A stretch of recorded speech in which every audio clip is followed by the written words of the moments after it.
नाज़रीन, अवामी न्यूज़ में खबर जो सिलसिलो जारी है। अवां खे पंगड़ियो का खबर ॾींदासूं त पंगड़ियो भरिसां बाज़र वाह जे वाटर कोर्सन खे तोड़े पाणी चोरी करण जी शिकायतुनि ते सीधा चेयरमैन कबूल मोहम्मद खटियाण पंगड़ियो पुलिस जी वॾी नफ़री सां गॾिजी वाटर कोर्स चेक कया त ज़िले बचायो पाणी कमेटी जे अॻवान सॾाईंदड़ इसाक जोणे जो वाटर कोर्स माप खां 1 फुट वधीक हली रहियो हो, जंहिं ते टील जे आबादगारनि चेयरमैन अॻियां सख़्त एहतिजाज कंदे चयो त सिंध हिसे जो पाणी बाअसर आबादगार पाणी बचाव कमेटी जा अॻवान सॾाए चोरी करे रहिया आहिनि। इन मौक़े ते मीडिया सां ॻाल्हाईंदे चेयरमैन सीधा कबूल मोहम्मद खटियान चयो त मसलो साईं जो हुजे या कहिड़े फार्मर जो हुजे, बदी असां उन्हनि सां फार्मर सां बीठल आहियूं ऐं असां फार्मर सां ई गॾु रहंदासीं। जेके उन्हनि जा प्रॉब्लम हूंदा असां सॉल्व कंदासीं।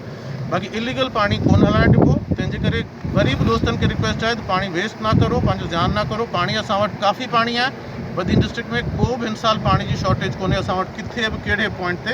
पर जेके बि दोस्त आहिनि कानूनी पाणी हलाइनि। जेको बि पाणी हुननि खे लीगल फ्रेम साइज़ आहे कोर्ट जे ऑर्डर जे मुताबिक़ उहो लीगल फ्रेम साइज़ हलाइणो आहे ताकी हर कुंड में पाणी पहुची सके। ॾिसो असां दोस्त आहिनि, असांजा फार्मर सभु असांजा भाउ आहिनि। हुननि जो वाटर कोर्स आहे, हुननि जो जेको फ्रेम आहे उहो चवनि था लुड़ी वियो आहे या किरी वियो आहे या निकिरी वियो आहे। पाणी वॾो आहे तंहिंजे करे हुन में थी वेंदो आहे, कोई मसइले वारी ॻाल्हि कोन्हे।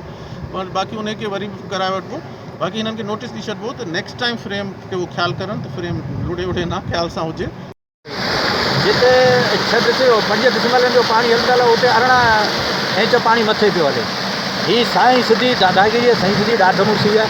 असां तेल वारनि जो खे मस को ख़ुदा जे तरफ़ां खां हीअ असांजो साल सही थियो आहे। उन जॻह ते हाणे छा जी त हीअ चोरी शुरू थी वई आहे। वधीक ख़बरुनि ऐं तफ़सील जे लाइ विज़िट कयो असांजी वेबसाइट awamiNewsHD.com ऐं ॾिसंदा रहो अवामी न्यूज़ HD।